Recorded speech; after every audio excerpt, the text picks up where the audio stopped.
Hello and welcome to Mission Alive.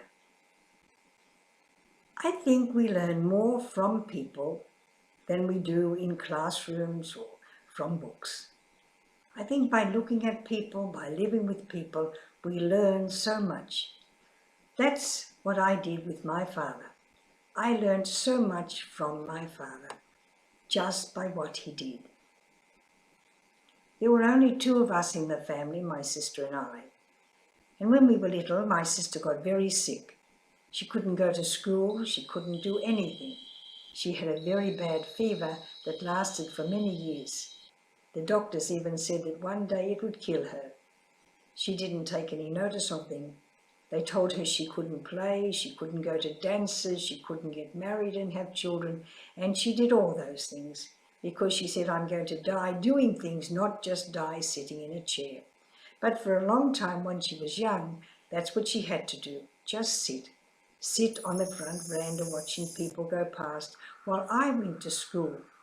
And it was a long way to walk to school. Going in the morning, I went down the back roads where there was no traffic. Coming home in the afternoon, when it was too early for the traffic to be on the road, the people were still all working, I came home the front way and looked in the shop windows. And my father was a tram driver. The trams went right down the middle of the road. And they stopped at every corner for people to get on or off. And the thing was, when the tram stopped, all the cars on the side where the tram was going had to stop. The tram was going this way. When the tram stopped, all the cars on this side of the road had to stop.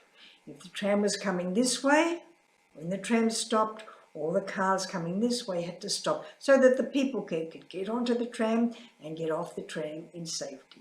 But the trams just stopped at the corner where the street ended and there was a road across and another street started.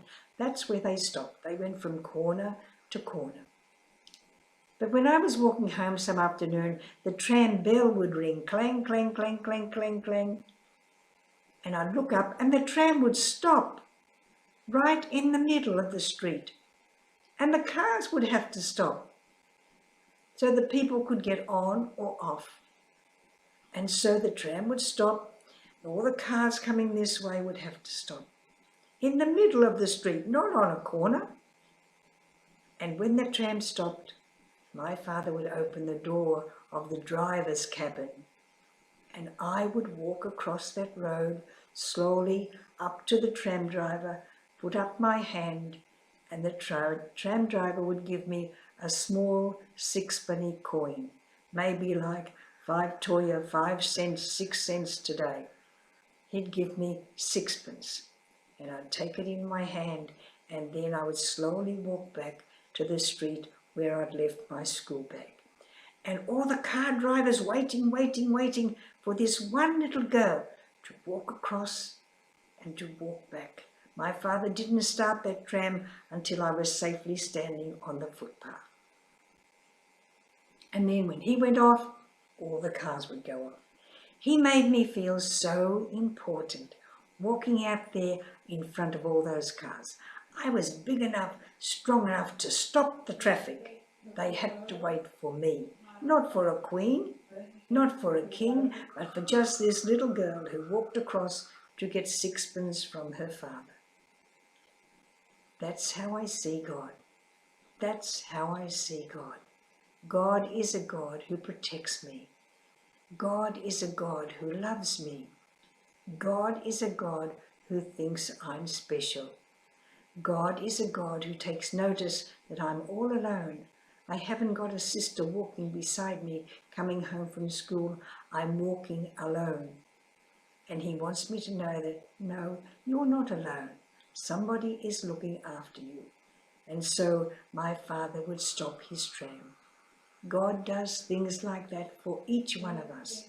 Each one of us is so special to God. Each one of us is protected by God. No cars to hit me, no bikes to hit me. I was safe as long as my father was stopping that tram. God does that for us. God loves us. God is our Father. This is the God who made me. He made me to be with him forever. And to be with him forever, I have to live like God, like Jesus, his Son. And God gives me many examples of what he is like. God is a God of love. God is a God who protects. God is a God who is our companion, a companion on our journey. So look out for ways this week when God is looking after you, because God looks after each one of us. Goodbye for now.